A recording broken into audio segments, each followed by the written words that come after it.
রাজ্যের শরীরে সমস্ত শক্তি হারিয়ে ফেলল যখন দেখতে পেল এক হাত দিয়ে তার মুখের সাহায্যে যুবরাজ নিজের কাটা জায়গাগুলো খ্যাচ খ্যাচ করে নিজে স্টিচ করে চলেছে।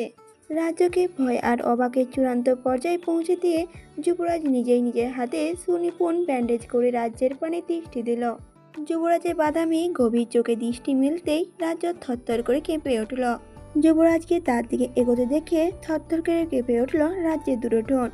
যুবরাজ এগিয়ে আস্তে আস্তে বলে উঠল, তোমার হাতে চোট লেগেছে, চলো ড্রেসিং করে ওয়েটম্যান লাগিয়ে দিই। যুবরাজের রক্ত হিম করা এমন কথায় রাজ্য নিজের দুই হাত পেছনে লুকিয়ে ঠোঁটে ঠোঁট চেপে মাথা দুলিয়ে কঠিন কণ্ঠে বলে উঠল, আমার কাছে আর এক পাও এগোলে আমি কিন্তু জ্ঞান হারাবো মিস্টার যুবরাজ। রাজ্যের মুখে এমন হুমকিতে প্রশস্ত হাসল যুবরাজ। প্রত্যুত্তরে বলল, আচ্ছা জ্ঞান হারলে আমি আবার সেন্স ফেরাবো, মানুষকে অজ্ঞান করে হুঁশ ফেরানোই আমার কাজ।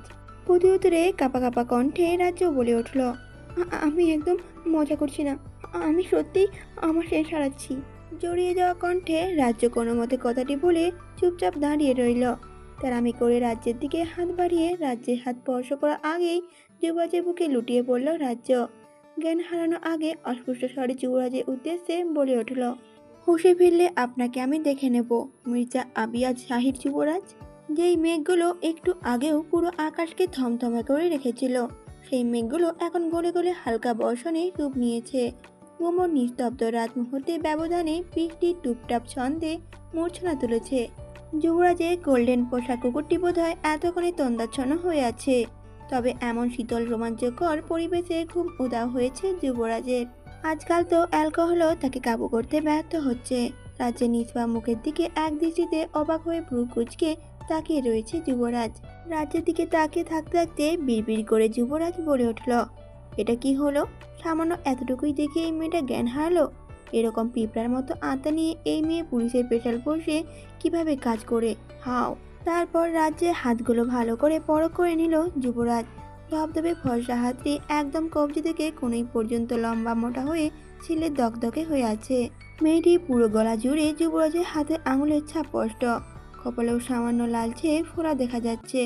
ফোঁস করে লম্বা দীর্ঘশ্বাস ফেলে চট করে রাজ্যকে করে তুলে নিজের বেডরুমের দিকে অগ্রসর হলো যুবরাজ। না চাইতেও এই মেয়েটা বারবার সামনে এসে মুসিবত খাড়া করছে। এই মেয়ে কি আদৌ জানে আমি তার জন্য কতটা খতরনাক?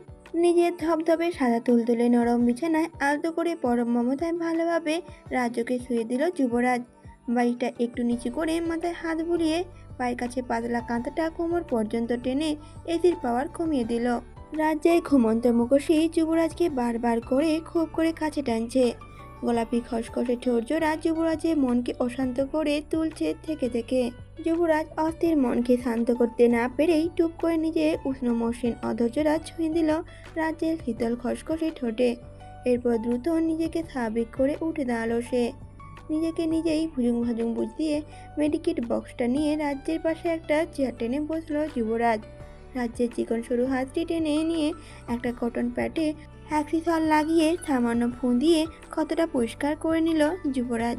হ্যাক্সিসল লাগানোর সাথে সাথেই হুঁশিন মানবী শরীর কিঞ্চিত ঝাঁকুনি দিয়ে কপালটা কুঁচকে উঠল। যুবরাজ বুঝতে পারল হাতে জরুরি হচ্ছে। রাজ্যকে এই মুহূর্তে যুবরাজের কাছে অসহায় ছোট্ট একটা বাচ্চা মনে হচ্ছে, যেই বাচ্চা একটু ব্যথা পেলেই ভ্যাঁ ভ্যাঁ করে কাঁদে। যুবরাজ একটা অয়েন্টমেন্ট নিয়ে ছিঁড়ে যাওয়া জায়গাটায় এমন আলতো করে হাতে লাগিয়ে দিল যেন শরীরে টের পেল না এখানে কারো আধিপত্য বিস্তার হচ্ছে। এরপর সাদা রিবর গজ নিয়ে কবজি থেকে কোণী পর্যন্ত ভালোভাবে পেঁচিয়ে নিজের কাজ শেষ করল যুবরাজ। তারপর মেডিকিট বক্স রেখে টেটোস্কোপ আর প্রেশার মাপার মেশিন দিয়ে অভিজ্ঞ ডাক্তারদের ন্যায় কার্যক্রম চালালো। প্রেশার একদম লো, পাল্স খুব ধীর গতিতে চলছে। মনে হচ্ছে কয়েকদিনের স্ট্রেসে শরীরটা দুর্বল হয়ে গিয়েছে। রাজ্যে এমন কন্ডিশন দেখে বলে উঠল যুবরাজ, মেয়েটা কি ঠিকঠাক খায় না নাকি? আমি যদি এই মেয়ের বশ হতাম, প্রথম দিনই চাকরি থেকে আউট করে বউ বানিয়ে নিতাম। তারপর আমার খাঁচায় বন্দি করে রাখতাম আর সারাদিন মুখে তুলে তুলে খাবার খাওয়াতাম। এই মেয়ে কেন এত কেয়ারলেস? যুবরাজ নিজে নিজেই বক বক করতে করতে একটা স্যালাইন এনে রাজ্যের হাতে লাগিয়ে দিল। তারপর আবারও বলে উঠল যুবরাজ, এই মেয়েকে বিয়ে করলে তো বাড়াতেই একটা ডাক্তারখানা খুলতে হবে দেখা যাচ্ছে। কি সাংঘাতিক মুসিবত! আল্লাহ, নিজের জন্য আনা মেডিসিন তো এখন দেখছি আমার আগে আমার বউকেই লাগাতে হবে। দেখ, খেলবো না।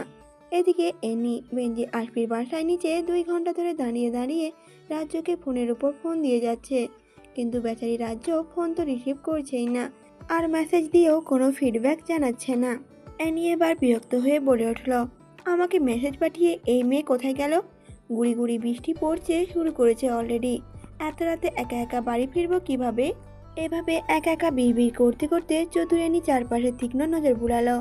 এরিয়াটা একদম ফাঁকা, কেমন একটা গা ছমছমে ভাব। নিজের ফোনে স্ক্রিন অন করে সময় দেখে নিল অ্যানি। রাত প্রায় 1টার কাছাকাছি। ফোন পকেটে পুরে টর্চ চালিয়ে অ্যাপার্টমেন্টের ব্যাক সাইডে চলে গেল সে। অ্যাপার্টমেন্টের পিছনে বড় একটা আম গাছ রয়েছে, যেটা দিয়ে ইজিলি বেঞ্জির আশপি ব্যালকনিতে যাওয়া যায়। ভূত যেহেতু ধরতে এসেছি, তাহলে গাছের গুঁড়ি থেকে শুরু করা যাক। এনি টর্চ চালিয়ে গাছের দৃশ্যমান সকল অংশ পরখ করে নিল। সন্দেহজনক কিছুই পাওয়া গেল না এখানে। দুনিয়াতে যে ভূত প্রেত বলতে কিছুই নেই। আম ড্যাম শিওর এটা কোনো মানুষের কাজ, কিন্তু কাজটা করলো কোন বেটা? এই মাঝারি সাইজে আম গাছটাতে উঠতে বেশ বেগ বোয়াতে হলো এনিকে, কারণ বৃষ্টির ছিটায় গাছ পিচ্ছিল হয়ে গিয়েছে অনেক। তাই 2 মিনিটের কাজ 10 মিনিটে করে হাঁপাতে লাগলো অ্যানি। কোনো মতে 3তলা ব্যালকনিতে পৌঁছে হাঁটুতে ভর দিয়ে বড় বড় করে দম পেল সে। এরপর রুমে ঢুকে ব্যালকনি দরজা লাগিয়ে পুরো বাসাটা আলোকিত করলো লাইট জ্বালিয়ে। বিশাল বড় ফ্ল্যাট। বেঞ্জির আশপি আর তার স্ত্রী একাই থাকেন এখানে। 2টো ছেলে মেয়ে আছে ওনাদের। তারা বিদেশে পড়াশোনা করেন রোমানার বোনের কাছে। বেঞ্জির আশপির ধারণা, দেশে পড়াশোনার কোনো মূল্য নেই। সার্টিফিকেট অর্জন করে চাকরি পাওয়া চাইতে শিক্ষিত মানুষ হওয়া আগে জরুরি।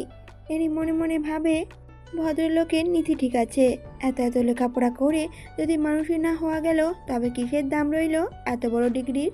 বেঞ্জির আশপির কোকো তল্লাশি চালাতে চালাতে এনি অদ্ভুত সুন্দর একটি রুমাল দেখতে পেল বেড সাইড টেবিলের ওপর। ঝটপট হাতে গ্লাস পরে এই রুমালটি একটা জিপার ব্যাগে ভরে নিল সে। মস্তিষ্ক সজাগ হতেই এনি মনে পড়ল, সে বারবার একটি সুগন্ধি রুমালের কথা বলেছিলেন। এই রুমালের ভেতরেই লুকিয়ে আছে আসল রহস্য। এখন এই রুমালই আমাকে ভূত পর্যন্ত নিয়ে যেতে হেল্প করবে। আজকে কোনোভাবেই যুবরাজের অক্ষিপটে নিদ্রা ধরা দিচ্ছে না। চোখ বুঝলেই রাজ্যে জ্ঞান হারানোর সময়টার কথা বারবার মনে পড়ছে ওর। তারপর বলে উঠল, আচ্ছা মেয়েটা কি জাদুকরি? সে আমার পুরোটাই কিভাবে কবজা করেছে? যদি ওই মেয়েটাকে না পাই, তাহলে আমি বাঁচবো কি করে? হঠাৎই রেস্টুরেন্টের কথা মাথাচাড়া দিতেই পায়ের রক্ত ছলকে মাথায় উঠে গেল যুবরাজের। শোয়া থেকে দুম করে উঠে বসে রাজ্যের কক্ষের দিকে পা বাড়ালো। এই মুহূর্তে আমাকে জানতে হবে সেরামের সাথে ওর কিসের সম্পর্ক, কেন সে ওই নরখাদকের সাথে দেখা করতে গিয়েছে রেস্টুরেন্টে। যুবরাজ রাজ্যের কক্ষে এসে রুমের লাইট চালিয়ে হন হন করে রাজ্যের বিছানার কাছে এসে দাঁড়ালো। রাগে তার চোখ দুটি জ্বলন্ত অগ্নিশিখার মতো হয়ে আছে। আপনা আপনি 2 হাত মুষ্টিবদ্ধ হয়ে চোয়াল শক্ত হয়ে যাচ্ছে তার। এদিকে মেয়েটি পরম সুখে নিদ্রায় গিয়েছে। বড় বড় পাপড়িযুক্ত বন্ধ চোখ দুটো যেন শিল্পীর আঁকা ছবি। সাথে ভরাট গোলাপি গাল দুটো পাকা আপেলের মতো লাগছে যুবরাজের কাছে। বেঘরে মেয়েটি 2 ঠোঁট নাড়িয়ে চুপচুপ শব্দ করছে। এই দৃশ্য দেখে ফিক করে হেসে দিল যুবরাজ। যেই পরিমাণে রাগ নিয়ে যুবরাজ এই কক্ষে প্রবেশ করেছিল, মেয়েটি এমন কোমল তুলতুলে আদরি মুখোশী দেখে নিমিষে সেই রাগ পানিতে পরিণত হলো তার। যুবরাজ দ্রুত রুমের লাইটটা নিভিয়ে ধীরে ধীরে বিছানায় উঠে রাজ্যের পাশে চুপ মেরে শুয়ে গেল। নিজের হাতের ওপর রাজ্যের মাথাটা রেখে আরেক হাত দিয়ে শক্ত করে জড়িয়ে চোখ বুঝল যুবরাজ। তারপর ঘুমু ঘুমু কণ্ঠে যুবরাজ বলে উঠল, এবার ঘুম পাচ্ছে আমার, খুব ঘুম পাচ্ছে। তোমার উষ্ণতাবিহীন আমার ঘুমও পালিয়েছে জান। আমি পাগল হয়ে যাচ্ছি দিনে দিনে। আমি উন্মাদ, বদ্ধ উন্মাদ। ঘুটঘুটে অন্ধকার একটি কক্ষে 25 কি 26 বছরে এক তরুণী গলা টিপে ধরে আছে লম্বা চওড়া শক্তপোক্ত একটি লোক। সারা শরীর তার কালো কাপড়ে আবৃত, যার কারণে অজ্ঞাত ব্যক্তির সঠিক বয়স অনুমান করা দুষ্কর। এই অন্ধকার কক্ষের মাঝেও লোকটির অদ্ভুত চোখ হিংস্রতা ছড়াচ্ছে। সাধারণত মানুষের চাইতেও এই লোকের চোখের মণি ভীষণ আলাদা। 2 পাশে 2 রঙের মণি। কক্ষের সকল নিস্তব্ধতা ভেদ করে হুঙ্কার দিয়ে উঠল লোকটি, ওই বল, তোতনা মামুন কোথায় আছে? যদি কোনো কিছু গোপন করার চেষ্টা করেছিস, তাহলে এই ঘরে মেঝেতেই দাপন করে দেবো তোকে। মানুষ তো দূরে থাক, কাক পক্ষীও জানবে না তোর সমাধির খবর। শক্ত হাতে গলা চেপে ধরায় যুবকের কথা বলার সকল শক্তি ধীরে ধীরে অসাড় হয়ে আসছে। মনে হচ্ছে গলার শ্বাসনালী এখনই ভেঙে গুড়িয়ে যাবে তার। আদৌ কি তার মুক্তি মিলবে এই কঠিন হৃদয়ের দস্যুর থেকে? যার কাজই হলো মানুষকে চূড়ান্ত কষ্ট দিয়ে মেরে পৈশাচিক আনন্দ নেওয়া। তার সামনে সত্য মিথ্যা কি আসে যায়, তবুও মানুষ নিঃস্বার্থে শেষ বিন্দু দিয়ে বাঁচার জন্য লড়ে যায়। আর এই তরুণের ক্ষেত্রেও তাই হয়েছে। তাকে বাঁচতে হবে, সে অবশ্যই বাঁচবে। চোখের সামনে এই শয়তানের কঠিন পরিণতি না দেখা পর্যন্ত সে মরতে পারে না। কঠিন মনোবলে যুবক নিজের সর্বোচ্চ শক্তি প্রয়োগ করে রাক্ষস তুল্য ব্যক্তি থেকে সামান্য আলগা করতে পারে নিজের গলা। তাতেই যেন তার মনে হলো তার কানের কাছ থেকে মৃত্যু যেন ঘুরে গেল। আর এতেই যেন অজ্ঞাত ব্যক্তিটির রাগে ফোঁস করতে করতে দুই হাতে ধরে ছুঁড়ে মারল যুবকটিকে। ছিটকে পড়ে অদূরে ভাঙা একটি টেবিলের সাথে লেগে মাথা ফেটে গল গল করে রক্তধারা ছুটে গেল যুবকটির চিবুক বেয়ে।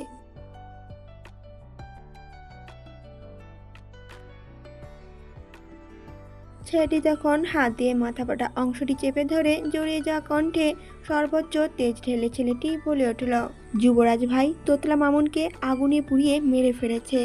সারা রাতে ইলশেগুড়ি বৃষ্টিটা ভোর রাতের দিকে এসে তুমুল বর্ষণের রূপ নিয়েছে। ঘুটঘুটে কালো মেঘে পুরো আকাশ আচ্ছন্ন থাকায় সঠিক সময় অনুমান করা যাচ্ছে না। জানালার সাদা পর্দা ভেদ করে কিঞ্চিত আলো কক্ষে প্রবেশ করে জানান দিচ্ছে মোটামুটি ভালোই বেলা হয়েছে। বিশালাকার থাই জানলা বন্ধ থাকার কারণে বৃষ্টির ঝরঝর শব্দের বদলে শোঁ শোঁ শব্দটাই কর্ণকুহরে এসে লাগছে। হঠাৎই ঘুম ভেঙে গেল রাজ্যের। পিটপিট করে চোখের দৃষ্টি মেলল সে। ঘুম ভালো করে কাটেনি বলে না চাইতো অক্ষি পল্লব আপনা আপনি বন্ধ হয়ে গেল। তারপর আবারও জোর করে চোখ খুলে চারপাশে নজর বুলিয়ে নিজের অবস্থান বোঝার চেষ্টা করল। বেডরুম জুড়ে ভুনা খিচুড়ি গন্ধে মোমো করছে। নিজের বাড়িতেই আছে এটা বুঝতে পেরে শান্তিতে আবারও চোখ বুজে ফেলল রাজ্য। বিছানায় আড়মোড়া ভাঙতেই হাত পা ছোঁয়াতেই স্যালাইনের পাইপে টান লেগে ব্যথায় কুকড়ে উঠল সে। বলে উঠল ব্যথায় আউচ। তারপর রাজ্য হাতের দিকে তাকিয়ে গত রাতের কথা মনে পড়তেই ভয়ে শিউরে উঠল সে। হাতে লাগানো সুই ধীরে ধীরে খুলে অন্য হাতে নজর দিল সে। হাতটি দেখে বোঝা যাচ্ছে খুব যত্ন সহকারে ব্যান্ডেজ লাগানো হয়েছে।